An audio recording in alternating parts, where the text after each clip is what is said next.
Welcome to Nordic Market News, Friday, November the 18th. This program is brought to you by Nyhetsbyrån Direkt in Stockholm, Sweden, on behalf of Infront. We summarize the past week's most market-affecting news every Friday. Looking at each country's stock market index, the past week has been positive for most of the Nordic markets, with Copenhagen in the lead. Helsinki 25 minus 0.8% this week, or minus 0.1 today.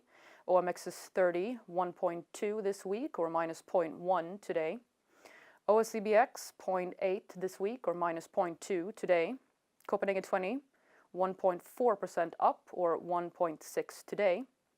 And the overall index of Nordic 40 0.9, or minus 0.1 today. In Sweden, this week's major merger is announced from collector giant Intrum Justitia, which will merge together with competitor Lindorff. This Monday, the 14th, Intrum Justitia announced that the company will take over all of the shares in Lindorff in exchange for newly issued shares in Intrum. The merger is planned to take place in the second quarter of next year. The headquarters is planned to be located in Stockholm. However, a fusion between the two companies will result in a presence of 23 different countries throughout Europe, employing 8,000 people, making the new Intrum Lindorff company the European leading actor within the sector.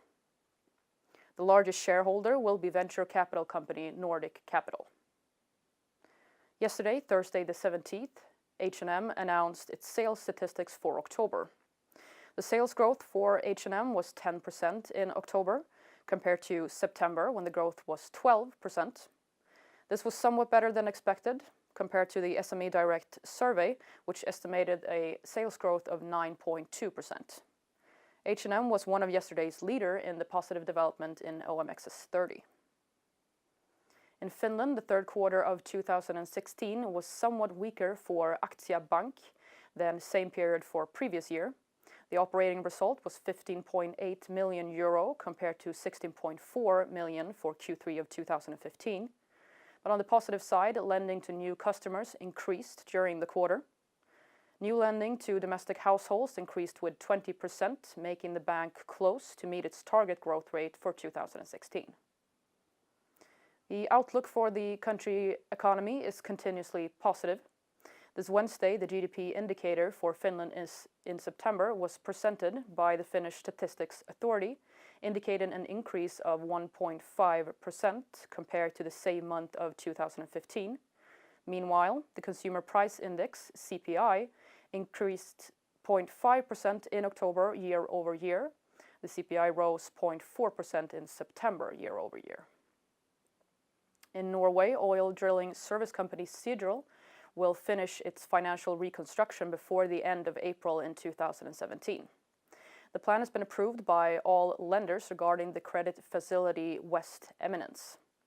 In a press release dated yesterday, Thursday, the progress enables Seadrill to finish the negotiation progress with all banks, resulting in reduced fixed amortization requirements, to mention one example. The Seadrill stock surged 12% when the news was first announced, but has since then dropped it down back to trading levels prior to the announcement. The Norwegian mainland GDP rose 0.2% during the third quarter of this year compared to Q3 of last year. The total GDP went down 0.5% in line with the expected outcomes from the analysts, which estimated an increase of 0.3% compared to the previous quarter, and a total GDP drop of 0.5%.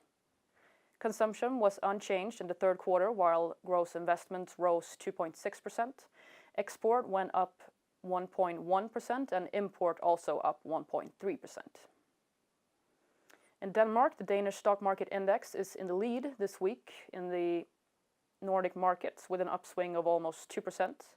Today, the index is pulled forward by the bank sector, which surged on the Janet Yellen's speech yesterday, indicating an increase of the prime rate is near at hand due to continuous improvement in the American economy. Danske Bank is up 1% on opening trade this Friday in Copenhagen 20, followed by Nordea 0.7% and Jyske Bank 0.5%. To follow up on last week's Trump shock, this week the focus has continued on the president-elect and who will fill the seats in his administration. So far, no real trend can be spotted within the nominees, but the administration representative has issued statements such as there will be no trade war with China, which Trump frequently stated during the election campaign, to be continued on the American election. That was the headlines for today's program. We will be back again next week with more Nordic news. Thank you for watching.